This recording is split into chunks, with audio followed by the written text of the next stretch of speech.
नमस्कार साथियों, स्वागत है एक बार फिर से आप सभी के आपके अपने YouTube channel allrounder study zone पर।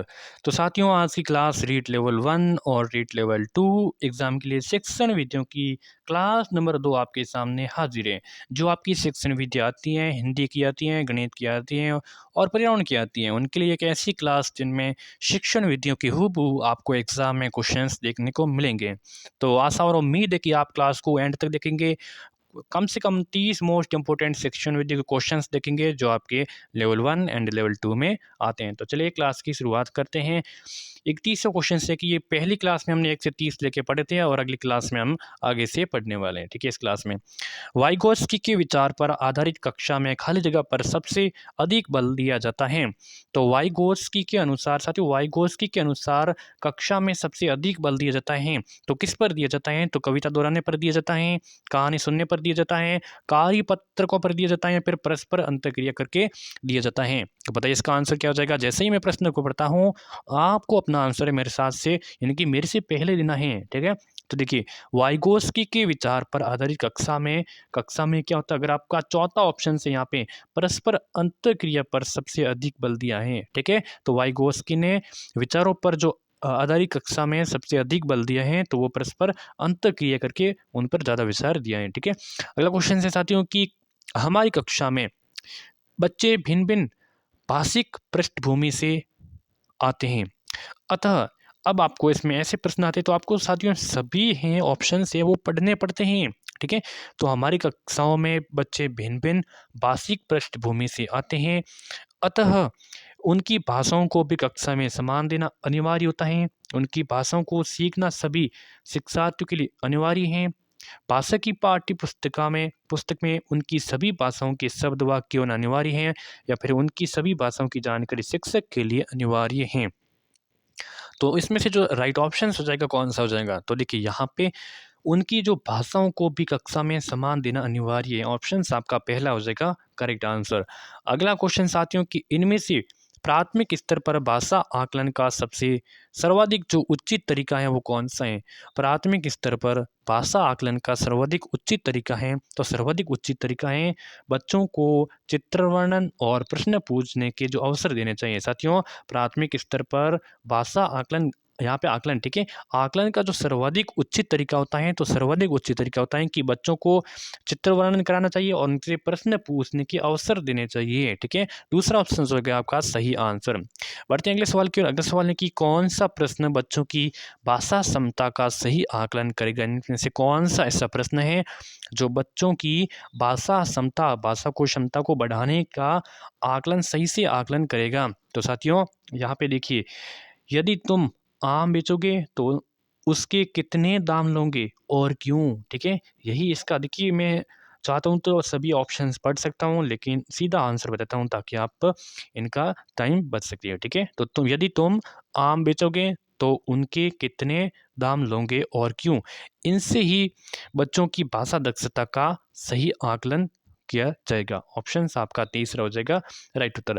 अगला क्वेश्चन है कि प्राथमिक स्तर पर बच्चों के लिए बाल साहित्य के चयन का मुख्य आधार क्या होना चाहिए? साथियों, प्राथमिक स्तर पर बच्चों के लिए बाल साहित्य के चयन का मुख्य आधार होना चाहिए तो मुख्य आधार होना चाहिए रोचक विषय वस्तु। रोचक विषय वस्तु उनके इंटरेस्ट होना चाहिए, रुचि होनी चाहिए, रोचक विषय वस्तु होनी चाहिए। ऑप्शन आपका दूसरा सही हो जाएगा। अगला क्वेश्चन है साथियों कि बच्चों की मौखिक भाषा का सतत आकलन करने का सबसे बेहतर तरीका होता है। बच्चों की मौखिक भाषा का सतत आकलन करने का सबसे बेहतर तरीका होता है तो बेहतर तरीका विभिन्न संदर्भों में बातचीत करके, ठीक है, अलग अलग प्रकार में अलग अलग संदर्भों में बातचीत करके आकलन है वो किया जाता है। ऑप्शन आपका तीसरा करेक्ट हो जाएगा। अगला क्वेश्चन है साथियों की भाषा में सतत और व्यापक आकलन का उद्देश्य क्या होता है? भाषा में सतत और व्यापक आकलन का जो उद्देश्य होता है वो उद्देश्य क्या होता है? तो उद्देश्य यही होता है कि भाषा के मौखिक और भाषा के लिखित रूपों की क्षमता का आकलन करना। ठीक है, तो भाषा के मौखिक और लिखित रूपों के प्रयोग की क्षमता का आकलन। साथ ही मैं एक बार फिर से बताता हूँ कि सेक्शन वीडियो में जो सवाल आते हैं वो आपके ऑप्शन उसका जो आंसर होता है वो ऑप्शन पर डिपेंड करता है। तो आप सभी को अपने जो 4 ऑप्शंस होते हैं उनको अच्छे से पढ़कर उनका आंसर देना है, ठीक है। तो चलिए अगले क्वेश्चन। अगला है कि भाषा कक्षा में विभिन्न दृश्य श्रव्य साधनों के उपयोग का उद्देश्य इसमें से कौन सा नहीं है। अब देखिए भाषा कक्षा में विभिन्न दृश्य और जो मतलब देखने योग्य है और जो सुनने योग्य साधन होते हैं उनके उपयोग का उद्देश्य कहाँ पर नहीं है, तो इसमें से आपको ऑप्शंस पढ़ने पड़ेंगे। अब देखिए आधुनिक तकनीकी की कक्षा में आधुनिक जो तकनीक है इनको कक्षा में लाना, तो ये एक उद्देश्य हो सकता है, ठीक है। सभी प्रकार के बच्चों की आवश्यकता का ध्यान रखना चाहिए, जो पॉजिटिव है वो तो हो गए, ये भी हैं, ठीक है। अब है कि सीखने सिखाने की प्रक्रिया को रुचिकर बनाना चाहिए, बिल्कुल बनाना चाहिए, ठीक है। विद्यालय प्रमुख के निर्देशों का पालन कोई ज़रूरी तो नहीं है, तो ऑप्शंस आपका चौथा यहाँ पे जो किससे दृश्य और श्रव्य, ठीक है, दृश्य और श्रव्य साधनों का उपयोग यहाँ पे इसका जो इनका मुख्य उद्देश्य विद्यालय प्रमुख निर्देशों का पालन करना ज़रूरी नहीं है, ठीक है। तो तीन ऑप्शन से वो आपको ध्यान रखने हैं। पाठ्य पुस्तक की भाषा कौन सी है, तो पाठ्य पुस्तक की जो भाषा होती है कि बच्चों की घर समुदाय की भाषा से मिलती जुलती होनी चाहिए। जो पाठ्य पुस्तक की भाषा होती हैं वो बच्चों के घर हैं, बच्चों के समुदाय हैं, जो ग्रुप होता है उनकी भाषा से मिलती जुलती होनी चाहिए, यही उनका जो मुख्य उद्देश्य होता है किसकी, पाठ्य पुस्तक की भाषा होती हैं, ठीक है।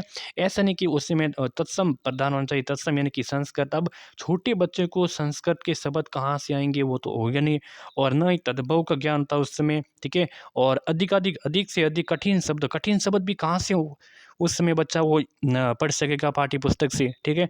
तो यहाँ पे यही होता है कि बच्चे की घर और समुदाय की भाषा से मिलती जुलती ही होनी चाहिए, ठीक है। अगला क्वेश्चन है कि प्राथमिक स्तर पर भाषा सिखाने से क्या तात्पर्य है। प्राथमिक स्तर पर भाषा सिखाने का तात्पर्य क्या होता है, तो इनका मुख्य तात्पर्य यही होता है कि भाषा का प्रयोग इनका सिखाना। देखिए प्राथमिक स्तर पर भाषा वैज्ञानिक, अब वैज्ञानिक तथ्य स्पष्ट करना ये तो होता थोड़ी ना, भाषा का व्याकरण। अब प्राथमिक स्तर पर बच्चा कहाँ से व्याकरण सीखेगा, उच्च स्तरीय, अब प्राथमिक स्तर पर कहाँ से वो उच्च स्तरीय साहित्य पढ़ना पढ़ना पड़ेगा, ठीक है। तो भाषा का प्रयोग करना ही सीखेगा वो, ठीक है। ऑप्शन आपका चौथा हो जाएगा करेक्ट आंसर। अगला सवाल है कि घर की भाषा और विद्यालय में पढ़ाई जाने वाली भाषा। अब घर की भाषा और विद्यालय में पढ़ाई जाने वाली भाषा सदैव टकराहट से गुजरती हैं, सदैव समान होती हैं, समान हो सकती हैं, सदैव अलग होती हैं। देखिए घर की भाषा और विद्यालय में जो पढ़ाई जाने वाली भाषा उनके बारे में बताएं तो वो हमेशा समान हो सकती हैं, ठीक है, समान हो सकती हैं, ठीक है। टकराहट से क्या गुजर, टकराहट से तो नहीं गुजरती हैं। सदैव समान तो नहीं रहती, यहाँ पे सदैव थोड़ी समान, सदैव मतलब हमेशा हमेशा समान थोड़ी रहती हैं, और सदैव अलग भी नहीं होती हैं, तो ये समान हो सकती है, पीछे हो सकती है लगा हुआ, ऑप्शन आपका तीसरा करेक्ट हो जाएगा। अगला क्वेश्चन है कि प्राथमिक स्तर पर हिंदी भाषा शिक्षण के लिए सबसे अधिक महत्वपूर्ण क्या है। प्राथमिक स्तर पर हिंदी भाषा शिक्षण के लिए सबसे जो अधिक महत्वपूर्ण है, सबसे अधिक महत्वपूर्ण वो है कि भाषा प्रयोग के अवसर है, ठीक है। और पहला ऑप्शन आपका करेक्ट आंसर हो जाएगा। अगला क्वेश्चन है कि हिंदी हिंदी प्रयोग के विविध रूपों को जानने के लिए सर्वाधिक उपयोगी साधन हो सकता है। हिंदी प्रयोग के विविध रूपों को जानने के लिए सर्वाधिक उपयोग साधन हो सकता है, तो बाल साहित्य का विविध प्रयोग, शिक्षण विधियों का संपूर्ण ज्ञान, सुंदर ढंग से छपी पुस्तकें, या फिर उच्च स्तरीय लेखन सामग्री। देखिए हिंदी प्रयोग की विविध यानी कि भिन्न भिन्न रूपों को जानने के लिए सर्वाधिक उपयोगी साधन हो सकता है कि बाल साहित्य का विविध उपयोग करना, बाल साहित्य का ये अलग अलग प्रकार से उनका उपयोग करना, पहला ये ऑप्शन आपका इसमें करेक्ट आंसर हो जाएगा। साथियों अगला सवाल ये है कि एक सेकेंड, कक्षा 1 और 2 के बच्चों के लिए आप किस तरह की कहानियों का चयन करेंगे। कक्षा पहली और कक्षा दूसरी के बच्चों के लिए आप किस तरह की कहानी का चयन करेंगे, तो किस प्रकार की जो बहुत छोटी हो, जिसमें बहुत सारी पात्र हो, जिसमें दो ही पात्र हो, जिसके शब्दों वाक्यों और घटनाओं के वर्णन की शैली चित्रात्मक हो। तो आशा और उम्मीद है कि आपने इसका आंसर चौथा किया होगा, बिल्कुल चौथा। देखिए कक्षा पहली और कक्षा दूसरी के बच्चों के लिए आप किस तरह की कहानी का चयन करेंगे, जिसके शब्दों, जिसके वाक्यों घटनाओं का वर्णन कैसा होना चाहिए, उनकी शैली होनी चाहिए वो चित्रात्मक होनी चाहिए, बिल्कुल देखने योग्य, ताकि बच्चा अच्छे से उनको पढ़ समझ सके, ठीक है। चौथा ऑप्शन हो जाएगा करेक्ट आंसर। अगला क्वेश्चन साथियों है कि प्राथमिक स्तर पर भाषा शिक्षण की प्राथमिकता होनी चाहिए। प्राथमिक स्तर पर भाषा सीखने की जो प्राथमिकता होनी चाहिए, तो प्राथमिकता क्या होनी चाहिए, तो बच्चों की रचनात्मकता और बच्चों की मौलिकता को पोषित होना चाहिए। इसमें रचनात्मकता यानी कि जो मौलिकता होनी चाहिए, मौलिकता और रचनात्मकता एक ही है, यानी कि निर्माण करना होना चाहिए, तो उनको पोषित करना होना चाहिए। तो भाषा शिक्षण की ये प्राथमिकता होनी चाहिए। अगला क्वेश्चन है साथियों कि पढ़ने का पढ़ने का प्रारंभ वर्णमाला से होना चाहिए, कहानियों से होना चाहिए, कविताओं से होना चाहिए, अर्थपूर्ण सामग्री से होना चाहिए। देखिए, पढ़ने का जो प्रारंभ होना चाहिए तो कहाँ से होना चाहिए? देखिए, अर्थपूर्ण सामग्री से होना चाहिए। अब पढ़ने का जो प्रारंभ अर्थपूर्ण, ठीक है, जिसका अर्थ पूर्ण रूप हो, ऐसी सामग्री से उनका होना चाहिए। ठीक है, चौथा ऑप्शंस बताने वाले सभी साथी यहाँ पे करेक्ट। साथियों, चैनल को सब्सक्राइब करें, नोटिफिकेशन प्रेस पे ऑल पे क्लिक करें और प्यारा सा कमेंट करके बताना है कि आपको ये क्लास किस प्रकार लग रही है, क्या आपको ऐसी क्लासें रेगुलर चाहिए या फिर नहीं, कमेंट करके बताना। भाषा के बारे में कौन सा कथन है वो उचित है? भाषा के बारे में कौन सा कथन है इसमें से उचित है? भाषा अनिवार्य लिखित होती है। भाषा एक नियमबद्ध अवस्थ व्यवस्था है। भाषा व्याकरण का अनुसरण करती है। भाषा और बोली कभी भी कोई भी संबंध नहीं होता। भाषा और बोली में कभी भी कोई भी संबंध नहीं होता है। तो ऑप्शंस कौन सा राइट आंसर हो जाएगा? देखिए, यहाँ पे उचित कथन है की बात करूँ तो मैं भाषा एक नियमबद्ध व्यवस्था है। भाषा क्या है? नियमबद्ध व्यवस्था है। ठीक है, और जो दूसरा ऑप्शन से करेक्ट आंसर हो जाएगा। अगला साथियों है कि प्राथमिक कक्षाओं में रोल प्ले यानी कि भूमिका निर्वाह का उद्देश्य क्या होना चाहिए? प्राथमिक कक्षाओं में जो रोल प्ले करते हैं यानी कि भूमिका निर्वाह, इनका जो मुख्य उद्देश्य होता है वो क्या उद्देश्य होना चाहिए? तो उद्देश्य होने से कि विभिन्न संदर्भों में भाषा के प्रयोग की अवसर प्रदान करना। किसका रोल प्ले होता है? उनका जो उद्देश्य होता है कि भिन्न भिन्न संदर्भों में भाषा प्रयोग के अवसर प्रदान करना। अगला क्वेश्चन है साथियों की भाषा हमारे परिवेश में बिखरी मिलती है, ये कथन किस पर लागू नहीं होता है? भाषा प्रयोगशाला पर, अखबार, विज्ञान या फिर साइन बोर्ड। भाषा हमारे परिवेश में बिखरी मिलती है, ये कथन किस पर लागू नहीं होता है? तो बिखरी मिलती है और किस पर लागू नहीं होता है?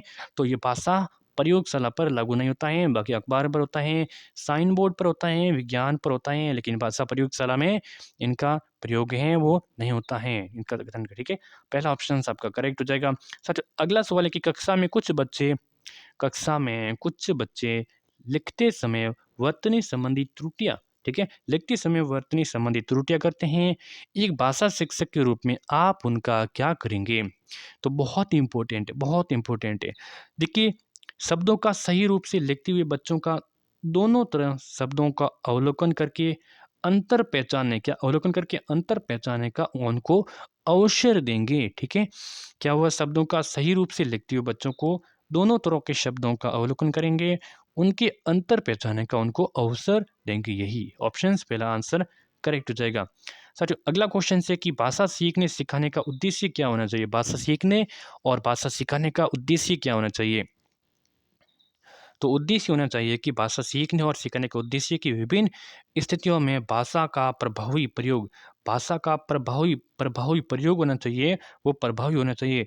ठीक है, तो ऑप्शंस आपका दूसरा हो जाएगा करेक्ट आंसर। ठीक है, अगला प्रश्न साथियों है कि एक भाषा शिक्षक के लिए सर्वाधिक महत्वपूर्ण है। एक भाषा शिक्षक के लिए सर्वाधिक महत्वपूर्ण क्या है? तो बच्चों को भाषा प्रयोग के अवसर उपलब्ध कराना, पहला ऑप्शन बताने वाले सभी साथी यहाँ पे करेक्ट आंसर हो जाएगा। अगला क्वेश्चन है साथियों कि भाषा का प्रयोग जीवन के विभिन्न संदर्भों में होता है, केवल परीक्षा में होता है, केवल पाठ्य पुस्तक में होता है, केवल मुद्रित सामग्री। मैंने पहले भी बताया कि जो केवल शब्द आता है ना, ये केवल शब्द एक अपने आप में क्या है? नेगेटिव है। क्या है?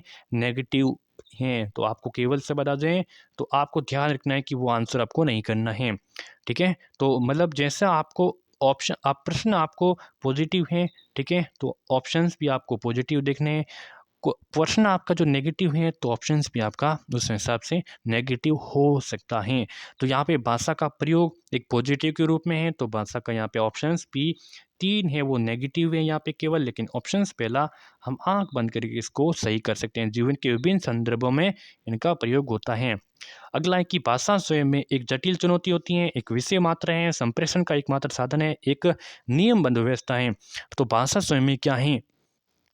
तो भाषा स्वयं एक नियमबद्ध व्यवस्था है। रट लेना प्रश्न को, बहुत इंपॉर्टेंट है। भाषा स्वयं खुद में एक नियमबद्ध है, ठीक है। जटिल तो चुनौती नहीं है, ठीक है। एक विषय मात्र थोड़ी हो सकता है, और संप्रेषण एकमात्र साधन तो है नहीं। तो ये तीनों के तीनों हैं वो नेगेटिव पॉइंट है एक तरह से। तो चौथा ऑप्शन है वो सही होगा, नियमबद्ध व्यवस्था है। साथियों अगला क्वेश्चन ये है कि भाषा की कक्षा में एक शिक्षक बच्चे से क्या अपेक्षा करता है। भाषा की कक्षा में एक शिक्षक होता है, एक शिक्षक बच्चे से क्या अपेक्षा करता है, बताइए इसका आंसर। तो बच्चे देखिए, अब आपको ऑप्शंस पढ़ने पड़ेंगे, लेकिन आपको आंसर बताता हूँ कि बच्चे सवालों के बंदे बंधाए जवाब न दे। अब भाषा की कक्षा में एक शिक्षक बच्चे से ये अपेक्षा रखता है कि बच्चे सवालों के जो बंदे बंदे जवाब न दे। ऑप्शन आपका दूसरा करेक्ट आंसर हो जाएगा, ठीक है। अगला क्वेश्चन, अगला है कि बच्चे अपने परिवेश से स्वयं भाषा अर्जित करते हैं। इसका एक निहितार्थ ये है, बच्चे अपने परिवेश से स्वयं खुद भाषा अर्जित करते हैं, ठीक है, अर्जित करते हैं। इसका एक निहितार्थ ये होता है, अब निहितार्थ ये होता है कि बच्चों का समृद्ध भाषिक परिवेश उपलब्ध कराया जाए। ऑप्शन आपका तीसरा करेक्ट आंसर हो जाएगा। अगला क्वेश्चन साथियों है कि भाषा की पाठ्य पुस्तकें, भाषा की पाठ्य पुस्तकें भाषा सीखने की एकमात्र संस्था है, अभ्यासपरक होनी चाहिए, साधन है या फिर साध्य। पाठ्य पुस्तकें क्या हैं, पाठ्य पुस्तकें क्या हैं, तो साथियों ये एक साधन होता है, ठीक है, साधन होता है। जो इस साधन का उपयोग करके बच्चे होता है वो साध्य तक पहुंचते हैं, ठीक है। तो पाठ्य पुस्तकें होती हैं वो एक साधन की भांति काम करते हैं, क्या करते हैं, साधन की भांति काम करते हैं, ठीक है। ऑप्शन आपका साध्य नहीं होती हैं, ठीक है। साध्य क्या हो सकता है, साध्य आपका मूल्यांकन हो सकता है, मूल्यांकन है वो क्या है, मूल्यांकन एक साध्य है, लेकिन साधन है वो क्या है, पाठ्य पुस्तकें। ऑप्शन आपका तीसरा हो जाएगा करेक्ट आंसर। अगला प्रश्न है साथियों कि बच्चों की भाषा संबंधी क्रमिक प्रगति का लेखा जोखा रखना पोर्टफोलियो में संभव है, उत्तर पुस्तिकाओं में, लिखित परीक्षाओं में या फिर मौखिक परीक्षाओं में। बच्चों की भाषा संबंधी क्रमिक प्रगति का लेखा जोखा रखना, तो ये एक पोर्टफोलियो से संभव है, पोर्टफोलियो से संबंध है। ऑप्शन आपका करेक्ट आंसर हो जाएगा, ठीक है। अगला है कि पत्र पत्रिकाओं भाषा सीखने में, पत्र पत्रिकाएं भाषा सीखने में त्रुटियों को बढ़ावा देती हैं, बड़ों को पढ़ने की वस्तु हैं, साधक हैं या फिर बाधक हैं। पत्र और पत्रिकाएं भाषा सीखने में, तो भाषा सीखने में किस प्रकार है, तो भाषा सीखने में एक साधक हैं, क्या है, साधक हैं, बिल्कुल साथियों। साधक कैसे, देखिए जैसे पाठ्य पुस्तक होती है एक साधन की भांति काम करती थी साध्य को प्राप्त करने के लिए, वैसे ही पत्र और पत्रिकाएं भाषा सीखने में एक साधक के रूप में काम करते हैं। तीसरा ऑप्शन आपका करेक्ट आंसर हो जाएगा। आज का अंतिम सवाल है कि बच्चों की भाषा के आकलन का सर्वाधिक प्रभावी तरीका क्या है। बच्चों की भाषा के आकलन का जो सर्वाधिक प्रभावी तरीका है, इनमें से कौन सा है वो सबसे प्रभावी तरीका है। तो प्रश्न को पूछना, पढ़ी की सामग्री प्रतिक्रिया व्यक्त करना, ये इनका जो प्रभावी तरीका होता है। बाकी प्रश्नों के उत्तर देना जरूरी नहीं, सूत्र लेखन, लिखित परीक्षा, ये सही है। प्रश्न पूछना और पढ़ी गई सामग्री पर प्रतिक्रिया व्यक्त करना ही बच्चों की भाषा के आकलन का सर्वाधिक प्रभावी तरीका हो सकता है। ऑप्शन आपका दूसरा हो जाएगा करेक्ट। तो क्लास कैसी लगी इसको लाइक शेयर करें, सब्सक्राइब करें, कमेंट करके बताएं कि क्लास कैसी लगी। आपको रीड के लिए अगली कौन सी क्लास है ये कमेंट करके आप ज़रूर बताएं, ठीक है। बहुत बहुत धन्यवाद।